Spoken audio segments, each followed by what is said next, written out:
Bab 54. Para bijaksana sekalian, bab 54 ini adalah melengkapi bab 53. Lao Tzu beliau menyampaikan bahwa yang dipelihara dengan baik tidak bisa dicabut. Yang dipeluk dengan kuat tidak bisa direbut. Anak cucu akan selalu mengingatnya. Maksudnya adalah apabila seseorang hidup dengan kapasitas sejati dia, dengan tujuan benar dia, dengan kearifan tahu di dalam diri dia, maka dikatakan bahwa orang ini hidup dengan terpelihara. Dia memelihara, membina diri dia dengan baik.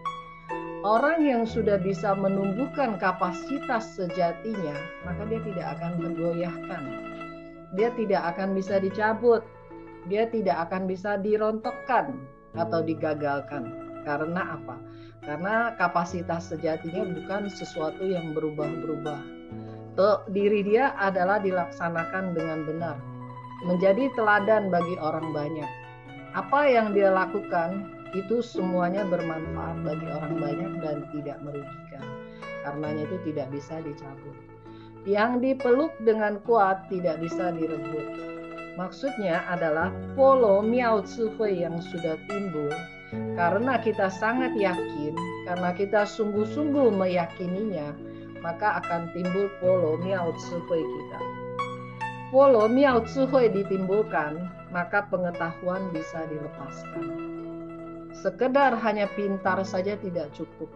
Kepintaran bisa dipakai untuk pekerjaan, tetapi tidak bisa dipakai untuk kehidupan. Yang bisa dipakai untuk kehidupan, mencapai kemudahan adalah polo miao tzu hui kita, kearifan sejati kita. Kalau kearifan sejati itu bukan sesuatu yang timbul tenggelam, tetapi adalah sesuatu yang permanen ada. Karena permanen ada, maka tidak ada yang bisa merebutnya. Kearifan dari orang lain tidak bisa sembarang direbut oleh seseorang. Lao Tzu menyampaikan anak cucu akan mengingatnya. Apabila seseorang ada keluhuran yang sejati, kemudian ada polo miao tzu hui yang sejati, maka anak cucunya pasti akan mendapatkan pencerahan juga, mengingatnya dan juga berusaha mempraktekkannya. Itu adalah keberuntungan yang sangat besar sekali. Dan kalau kita katakan bahwa kita mewariskan kepada anak cucu kita, bukanlah mewariskan harta semata, tetapi kita harus bisa mewariskan dan polo miao tzu hui kita, kebajikan sejati kita dan polo miao tzu hui kita. Itu baru bisa langgeng, itu baru bisa memberikan manfaat besar. Karena apa? Karena berasal dari tao, dikembangkan dan dipelihara dengan baik, maka tidak akan tergoyahkan. Misalnya saja kita ini sudah berkapasitas juga, misalnya kalau kita udah Qingkou ya, kita udah ikrau vegetarian. Kenapa? Karena sudah tidak mudah lagi digoyahkan. Kita sudah terbiasa bervegetarian, dan bervegetarian buat kita adalah sesuatu yang memang seharusnya seperti itu. Sehingga walaupun digoda dengan makanan-makanan hewani pun kita tidak akan tergoda lagi. Contoh-contohnya kurang lebihnya seperti itu. Kemudian dalam hal polo miao tzu hui itu kita bisa contoh dari Lao Qin dan para senior kita, para pandita, di mana dalam pembinaan dan pelaksanaan ketuhanan dari beliau-beliau itu punya prinsip apa? Tasu hutui. Walaupun dipaksa, walaupun dipukuli, walaupun diusir, tidak akan mundur dari pembinaan. Karena apa? Karena sudah ada kapasitasnya, sudah ada polo miao tzu hui-nya. Karena memang sudah tahu, memang seharusnya menjalankan seperti itu. Karenanya itu tidak bisa direbut. Dan itu adalah sesuatu yang tidak bisa ketukar, tidak bisa diambil oleh orang lain. Tetapi anak cucu akan mendapatkan pencerahan dan keberuntungan yang tidak ada habis-habisnya. Tetapi sebaliknya, apabila tidak memiliki yang terpelihara, tidak memiliki polo miao tsuhui yang kuat, yang timbul, maka kerugian juga bisa pada anak cucu kita. Apabila hidup sembarangan melakukan segala hal sesuai dengan sifat duniawi kita, maka anak cucu juga akan menanggung karma dan dosa buruk dari leluhurnya.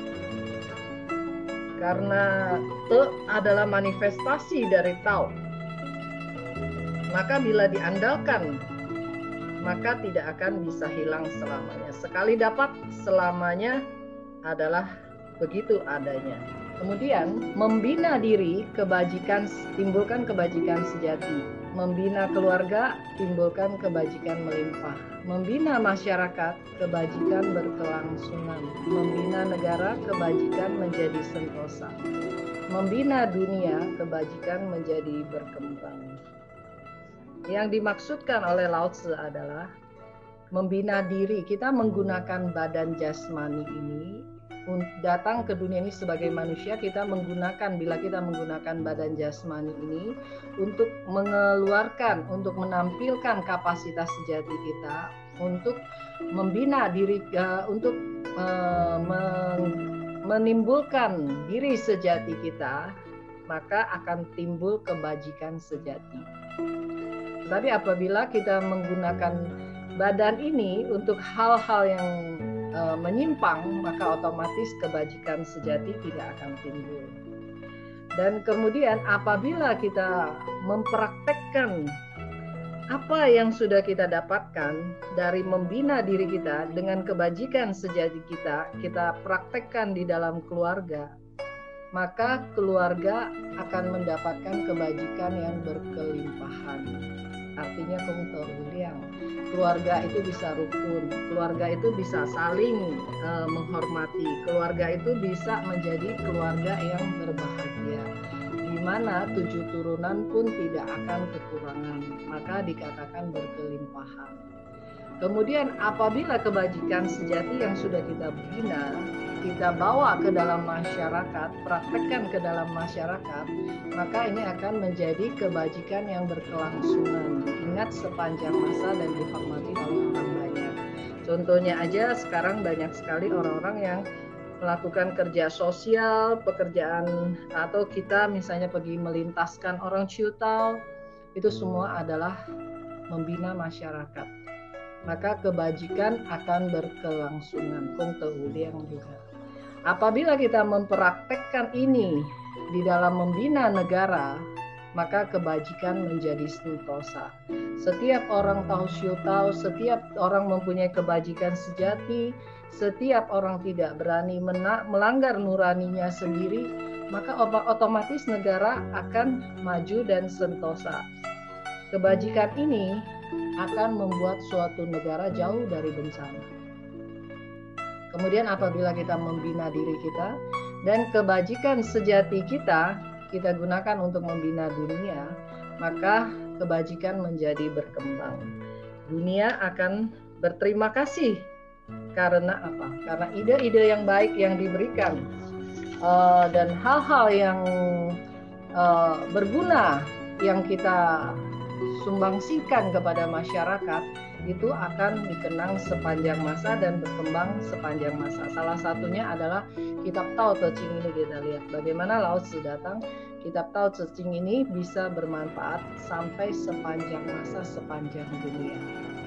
Berikutnya adalah karenanya dengan diri mengurusi diri, dengan keluarga mengurusi keluarga, dengan masyarakat mengurusi masyarakat, dengan negara mengurusi negara, dengan dunia mengurusi dunia.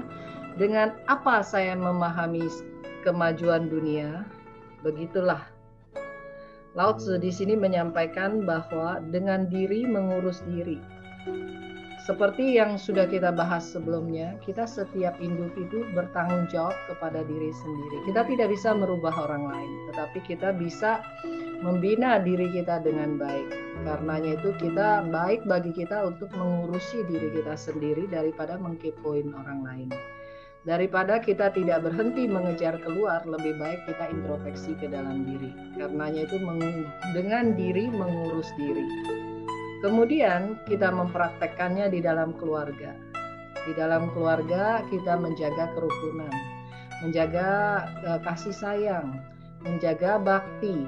Karenanya itu dengan keluarga mengurusi keluarga. Sama-sama kantung, sama-sama terharu, sama-sama bersyukur karena adalah satu keluarga. Kemudian kita praktekkan lagi ke dalam masyarakat. Di dalam masyarakat kita menggunakan masyarakat untuk mengurusi masyarakat. Kita adalah disebut salah satu yang disebut masyarakat karena kita hidupnya berkelompok. Kita bukan hidup sendiri. Karena kita hidup berkelompok, bermasyarakat, maka kita pun wajib untuk memberikan yang terbaik. Termasuknya kita ceramah ataupun kita pergi tuh orang syutau atau kita lakukan hal sosial ataupun kita mungkin menyeberangkan orang yang anak-anak sekolah yang mau nyebrang saja pun itu sudah mengurusi masyarakat. Karenanya itu dengan masyarakat mengurusi masyarakat. Adanya kesadaran untuk saling bertoleransi, saling membantu, saling mempermudah. Kemudian dengan negara mengurus negara.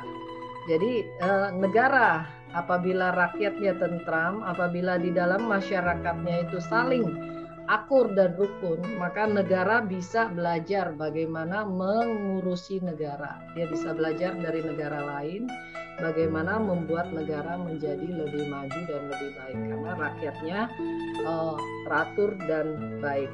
Kemudian dengan dunia mengurusi dunia, bisa demikian baru bisa menginspirasi dunia. Bisa menginspirasi dunia, kita baru bisa membuat orang banyak meneladani. Otomatis orang banyak juga akan mendapatkan manfaatnya. Itu dikatakan dengan dunia mengurus dunia. Demikianlah Lao Tzu beliau menyampaikan, dengan apa saya memahami kemajuan dunia. Sebelumnya kita sudah mempelajari Lao Tzu beliau menyampaikan bahwa tidak keluar dari rumah, tetapi bisa memahami seluruh dunia. Di sini Lao Tzu memberikan jawaban, ya dengan begitulah. Jadi ketika di dunia ini sudah kehilangan 5 relasi kemanusiaan, maka tidak akan ada kemajuan. Yang ada adalah kemunduran. Tetapi dengan ada tau, dengan ada te di dunia ini, dengan ada manusia belajar untuk mengurusi dirinya dia sendiri, yaitu kita sebut diri kita orang syutau, kemudian kita membantu masyarakat namanya pantau, maka sesungguhnya dengan cara seperti ini kemajuan masih bisa didapatkan di dunia. Memang begitulah seharusnya. Para bijaksana yang harus dihormati, jangan meremehkan kita satu orang pun peran kita di dunia ini. Karena apa? Karena walaupun kita hanya melintaskan satu orang, walaupun kita hanya melintaskan 2 orang, 3 orang, tetapi itu pengaruhnya akan sangat besar sekali.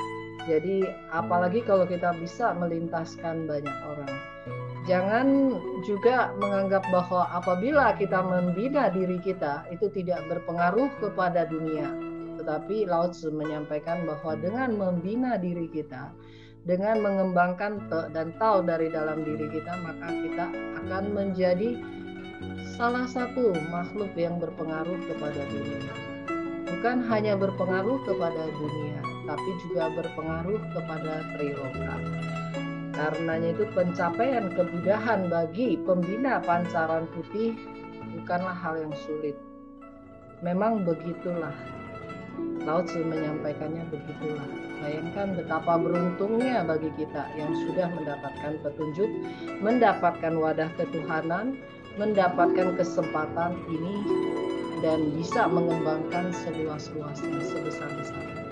Hari ini Hoshe belajar sampai di sini. Apabila ada kesalahan, mohon Lao Tzu para suci, para Buddha memaafkan dan mengampuni. Mohon para pandita berwelasasi, memaklumi dan memberikan petunjuk.